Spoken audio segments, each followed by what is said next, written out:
ओम नमो भगवते रुद्राय। आप सभी शिव भक्तों को प्रणाम। मैं पंडित गिरीशानंद शास्त्री स्वागत करता हूं आप सभी का सनातन धर्म गिरीशानंद शास्त्री यूट्यूब चैनल पर। तो 18 जून को निर्जला एकादशी है, तो 19 जून दिन बुधवार के दिन भगवान शिव का पावन पवित्र व्रत प्रदोष का व्रत है और बुधवार के दिन त्रयोदशी तिथि है। तो यह दिन मूलतः प्रदोष जो जाना जाएगा, बुधवार के दिन से बुध प्रदोष जाना जाएगा। अब बुध प्रदोष का व्रत करने वाले अर्थात कि प्रदोष का व्रत करने वाले भक्तों को अब थोड़ी सी जानकारी समझनी चाहिए। हमें प्रदोष का व्रत कैसे करना चाहिए। देखिए, हम आपसे बार बार कहते हैं, कभी भोले बाबा आपसे कहें कि बेटा हमसे कुछ वरदान मांग लो, तो कहना बाबा मुझे आशीर्वाद दो कि मैं आपके प्रदोष के व्रत को करता रहूं, क्योंकि जिस प्रदोष के व्रत से महादेव प्रसन्न हुए तो प्रदोष व्रत कितना श्रेष्ठ होगा। जिस व्रत से आपको महादेव मिले हैं उस प्रदोष के व्रत को क्यों छोड़ना और क्यों नहीं करो, ये विचार करके देखिए। इसलिए चाहिए जो भगवान शिव के शैव भक्त हैं, शिव भक्त हैं, उन्हें प्रदोष का व्रत जरूर करना चाहिए। और बुध प्रदोष का व्रत मूलतः विद्या और बुद्धि की विवेकता के लिए भी किया जाता है। आपको बुध प्रदोष का व्रत कैसे करना चाहिए, विधि क्या है, ये आप जरा ध्यान से समझिएगा। बुध प्रदोष अर्थात कि 19 जून को प्रदोष का व्रत है, तो आपने 18 जून की शाम से ही बहुत नियमबद्धता से रहना चाहिए। दुसंग को त्यागिए, अच्छा संग कीजिए और 19 से एक दिन पहले 18 तारीख को शाम के समय शिवालय में जाएं और भगवान शिव को एक दीप दान करके आएं और प्रार्थना करें कि मेरा व्रत बाबा कल के दिन में पूर्ण हो जाए। आपके कहने से सोचने से कुछ नहीं होता जब तक ऊपर वाला नहीं सोचता। आपन सोचत होत नहीं और प्रभु सोचत तत्काल। इसलिए 18 तारीख को भगवान शिव को एक दीप दान करके प्रणाम करके ये भगवान से आशीर्वाद लेकर आओ कि अगली सुबह जब उठूं तो आपका प्रदोष व्रत पूर्ण रूप से करूं, यह आशीर्वाद लेना। इतना करके प्रदोष व्रत के दिन अर्थात 19 जून को बुधवार प्रदोष है, तो इस दिन आपने क्या क्या विशेष करना और व्रत नियम क्या करना देखिए। आपने सुबह जल्दी उठना है, सूर्य भगवान को पहले अर्घ्य देना है, फिर तुलसी माता में जल देना है। उसके उपरांत आपने क्या करना चाहिए, उसके उपरांत आपने अपने घर के मंदिर में दिया लगाना चाहिए।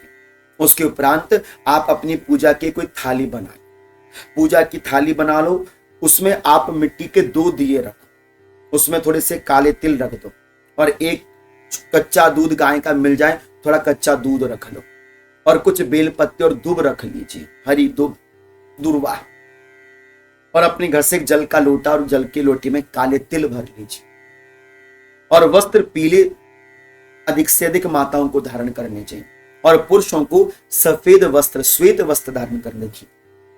आपके आसपास शिवालय होना चाहिए और एक नियम बनाओ कि आप अपने आसपास के शिवालय में जरूर जाओ और जिस शिवालय में आपने पहला प्रदोष प्रारंभ किया है प्रयास करो कि उसी शिवालय में आपके सारे प्रदोष में जल चढ़ जाए। ये नियम बनाकर आप मंदिर जाइए, मंदिर जाकर भगवान गणेश जी में जल अर्पण करके गणेश जी को दूर्वा चढ़ाइए। बुधवार का दिन है तो बुधवार के दिन हरी वस्तु का दान, मूंग की दाल, हरी मूंग की दाल, 21 हरी मूंग की दाल बुध प्रदोष के दिन जरूर शिव जी पर चढ़ाकर आने की। ये काम थोड़ा सा ध्यान में रखिए। गणेश जी पर जल चढ़ाया, गणेश जी में आपने दूर्वा अर्पण करी, उसके उपरांत भगवान शिव पर आपने जल अर्पण कर लिया। अगल बगल में जो कार्तिकेय जी है, नंदी जी हैं, उन पर भी आपने जल चढ़ाना चाहिए, माता गौरा जी पर जल चढ़ाना चाहिए। अंत में भगवान शिव की पिंडी पर जल चढ़ाना चाहिए, जल और काले तिल। उसके बाद कच्चा दूध शिव पर चढ़ाइए जो आप लेकर गए। पहला दिया आपने भगवान शिव के निकट रखना चाहिए, दिए के नीचे कुछ फूल पत्ती काला तिल रख दो। डायरेक्ट पृथ्वी पर दिया नहीं लगाते। इस तरह से दीप दान तिल के तेल का करो और उस तिल के तेल के अंदर भी थोड़े से काले तिल डाल दो। इतना करने के बाद अपना एक एकांत स्थान पकड़ो और ओम नमो भगवते रुद्राय, ओम नमो भगवते रुद्राय कम से कम 21 बार इस मंत्र का जप करो। अपने व्रत का प्रारंभ शुभारंभ हो गया। उसके बाद शिव जी को कुछ फल इत्यादि चढ़ाओ, काले तिल चढ़ाओ और बेल पत्र चढ़ा के प्रणाम कर रखें। फिर बेल वृक्ष हो, जहां पर बेल वृक्ष हो, बिल्व वृक्ष हो, तो बिल्व वृक्ष की जड़ में जल और जल में फिर से काले तिल डाल दीजिए और 4 बार परिक्रमा करते हुए बिल्व वृक्ष की जड़ में आप जल अर्पण कीजिए। उसके उपरांत बिल्व वृक्ष के निकट बैठ जाइए, पूर्व की ओर मुख लगा लीजिए और एक दिया जो आप दूसरा लेकर गए हो बिल्व वृक्ष के नीचे लगा लीजिए। जो भी मनोकामना है भगवान शिव से कहिए, क्योंकि इस कलयुग में इस पृथ्वी पर जो कल्प वृक्ष की तुलनात्मक फल देने वाला है वह कल्प वृक्ष के रूप में इस पृथ्वी पर बिल्व वृक्ष ही है। तो बिल्व वृक्ष के नीचे बैठकर अपनी मनोकामना बोलकर ओम नमो भगवते रुद्राय, ओम नमः शिवाय, इस मंत्र का जप करें। मेरी माताएं ओम नमः शिवाय के स्थान पर शिवाय नमः इस मंत्र का जप करें और ओम नमो भगवते रुद्राय ये मंत्र जरूर जप लेना चाहिए। इस तरह से इतना काम कर लीजिए। दिन भर अपना निराहार रहें, कुछ खान पान ना करें, भूख लगे तो थोड़ा सा फल इत्यादि लेवें। भूख का मन से भी चिंतन ना करें, मैं भूख से मर गया, मैं मर जाऊंगी, ये तो बिल्कुल नहीं कहना चाहिए। दिन में सोना, लड़ाई झगड़ा करना, कड़वा वचन बोलना, व्यर्थ बोलना, रोना धोना, ये व्रत वाले दिन नहीं करना चाहिए। अब इसमें विशेष क्या है, प्रदोष व्रत संध्या काल। प्रदोष माने होता है शाम का समय। जब संध्या काल के समय यो वे प्रदोष समये परमेश्वर स्कुर्वन्ति अनन्य मनसो अंग्रि सरोज सेवाम। संध्या काल के समय प्रदोषो वे रजनी मुखम, जिस समय माता लक्ष्मी और भगवान शिव माता पार्वती के संग अपनी वेला में भ्रमण करते हैं, वो संध्या काल का समय। ऐसा कम से कम 7:30 बजे से लेकर 9 बजे की मध्य का जो समय है, इसमें आपने शिवालय जाना पड़ेगा और जाना भी चाहिए। जो शिवालय नहीं जा पा रहे हैं वो अपने घर के शिवलिंग में फ्री पूजन करेंगे, लेकिन शिवालय जाओगे तो नियम अच्छा बन जाएगा। अब आपने शाम के समय नहाना है, नहा धोकर अपने वस्त्र धारण करने हैं। उसके उपरांत आपने क्या करना है, जिस पूजा की थाली को आपने सुबह बनाया था उसी पूजा की थाली को ले लो। अब उसमें आपने क्या क्या रखना है ध्यान से सुनना। 5 मिट्टी के दिए, तिल का तेल, और बुधवार का प्रदोष है तो 21 मूंग की दाल, जरूर 21 मूंग की दाल जरूर रखना। 11 काले तिल, 11 जौ, 11 चावल के दाने, 11 दुर्वा और 11 बिल्व पत्र, ये रख लीजिए। दूध, दही, घी, शहद, शक्कर और पंचामृत ये अपने पास बना लो। पंचामृत माने जिसमें दूध, दही, घी, शहद, शक्कर मिक्स किया जाता है तो उसे पंचामृत कहते हैं।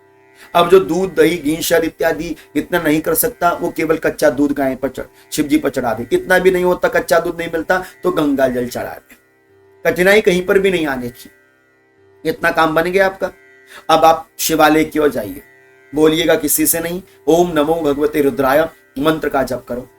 शिवालय में जाओ, अपनी पूजा की थाली को रखो, बाबा को प्रणाम करो, आसन पर बैठो, उत्तर की ओर मुख करो, शिवलिंग के समीप बैठो, किसी को डिस्टर्ब ना हो, इस तरह से पूजा करनी चाहिए। मैं ही पूजा करूंगा, पूरी जगह घेर कर बैठ गए हो, ऐसा नहीं करना है। सबसे पहले गणेश जी को प्रणाम करो, क्योंकि कार्य की सिद्धि गणेश जी से ही होती है। गणेश जी को प्रणाम करो, गणेश जी को तिलक लगाओ। आपके पास थोड़ी एक्स्ट्रा दुर्वा है तो गणेश जी में चढ़ा दो। उसके उपरांत आप क्या करो, कार्तिकेय जी में जल चढ़ाओ, माता गौरा जी में जल चढ़ाओ, नंदी जी जिनका पैर आगे की ओर निकला होता है, नंदी जी के पैर में जल चढ़ाओ, नंदी जी को भी आप प्रणाम करो। उसके उपरांत शिवलिंग की पिंडी पर माता जो शिवलिंग से जलहरी सी बनी होती, जिसे हम कहते हैं माता पार्वती, माता पार्वती पर जल चढ़ाओ। माता पार्वती पर जल चढ़ाकर अंत में शिवलिंग की पिंडी पर जल चढ़ाओ। पहले अच्छी तरह से दूध, पहले अच्छी तरह से जल में काला तिल शिव जी पर चढ़ा। एक पानी की बाल्टी अपने पास भर के रख लो, ताकि आपको बार बार जल चढ़ाना पड़े तो आपकी व्यवस्था बनी रहे। सबसे पहले दूध चढ़ाओ, फिर दही चढ़ाओ, फिर घी, फिर शहद, फिर शक्कर, उसके उपरांत फिर पंचामृत शिव जी पर चढ़ाओ। फिर अच्छी तरह से शिव जी को धो लो, उसके बाद कपड़े से पोंछ लो, फिर शिव जी को तिलक लगाओ चंदन का। आपके माथे पे भी चंदन का तिलक लगा होना चाहिए। शिव जी पर चंदन का तिलक लगाओ 3 अंगुलियों से। उसके बाद बाबा पर आपने क्या चढ़ाना चाहिए, सबसे पहले बाबा पर वस्त्र चढ़ाओ। वस्त्र आपके पास पीला कपड़ा है तो चढ़ाओ, नहीं तो जो हाथ में बांधने वाला धागा होता है ना, जिसे रक्षा सूत्र कहते हैं, थोड़ा सा घुमाकर तोड़कर शिव जी पर चढ़ा दो। उसके उपरांत फिर आपने क्या चढ़ाना चाहिए, शिव जी पर आपने 21 जो मूंग की दाल आप लेकर गए हो, 21 मूंग की दाल एक एक दाना ओम नमो भगवते रुद्राय ये मंत्र बोलकर शिव जी पर चढ़ाओ। उसके बाद 11 तिल चढ़ाओ एक एक करके, फिर 11 जौ चढ़ाओ, 11 चावल के दाने चढ़ाओ, 11 दुर्वा और उसके बाद 11 बिल्वपत्र, ये सब कुछ एक एक करके शिव जी पर चढ़ाओ और मंत्र वाणी पर होना चाहिए ओम नमो भगवते रुद्राय। पहला दिया जो आप लेकर गए हो वो गणेश जी के सामने लगाओ, दूसरा दिया शिव जी के सामने लगाओ, फिर उठो अपने स्थान से, महादेव को प्रणाम करो, निकलो बाहर, नंदी जी के कान पर मंत्र बोलो ओम नमो भगवते रुद्राय और नंदी से कहना कि मैं शिव का हूं और शिव मेरे हैं। कोई डिमांड नहीं करनी नंदी जी के कान पर, वो धर्म है तो धर्म से मांगा नहीं जाता, धर्म स्वतः ही दे देता है। इसलिए नंदी जी के कान पर इतना बोलो कि मैं शिव का हूं, शिव मेरे हैं, मेरे व्रत मेरी पूजा को सफल करना, ओम नमो भगवते रुद्राय। नंदी जी को प्रणाम करके अब बेल वृक्ष के सामने आओ और तीसरा दिया बेल वृक्ष के नीचे लगाओ। अब जहां पर बेल वृक्ष ना हो वो पीपल के पेड़ के नीचे लगा। और चौथा जो दीपदान है वो अपने घर में आओ पहुंचो और जो जहां पर आपकी माता तुलसी है, तुलसी के सामने वो 5वां दीप लगाओ और 5वां दिया कहां लगाओ, जो आप घर की चौखाट होती है ना, जिससे आप घर के अंदर एंटर करते दरवाजा, मुख्य द्वार, उस मुख्य द्वार के सामने आपने दिया लगाना है और दिए का मुख आपके घर के अंदर की ओर होना चाहिए। इस तरह से दीपदान करके फिर जो आपके घर में शिवलिंग है, शिवलिंग पर थोड़ा सा काला तिल जल अर्पण कर रखें, बाबा को खीर का भोग लगाओ। मूलतः प्रदोष के व्रत में मीठा भोजन खाया जाता है और यदि मीठा भोजन खाने में थोड़ा सा कष्ट होता है, रोग इत्यादि हैं, तो देखो उसके लिए आपको क्या करना चाहिए, उसके लिए फिर आपको सेंधे नमक का प्रयोग करके भोजन ग्रहण करना चाहिए। पहले शिव को भोग लगाओ, उसके बाद फिर स्वयं भोजन ग्रहण करो। लेकिन मूलतः अधिक से अधिक हो सके तो मीठा भोजन खाने का प्रयास अत्यधिक करना चाहिए। इस तरह से अपना ये संपूर्ण प्रदोष का व्रत भगवान शिव को समर्पित कर देना चाहिए और अपना पूजन करके फिर भोजन इत्यादि ग्रहण करना चाहिए, मीठा भोजन खाना चाहिए। तो ये सरलतम विधान है प्रदोष व्रत का। तो हो सके तो अपनी ओर से अवश्य मेव करने का प्रयास आप शिव भक्तों को करना चाहिए। आशा करता हूं कि जो जानकारी मैंने आपको दी अच्छी लगी होगी। अच्छी लगी है तो वीडियो को शेयर और प्रदोष व्रत की महिमा को जन जन तक पहुंचाने का प्रयास कीजिएगा। ओम नमो भगवते रुद्राय।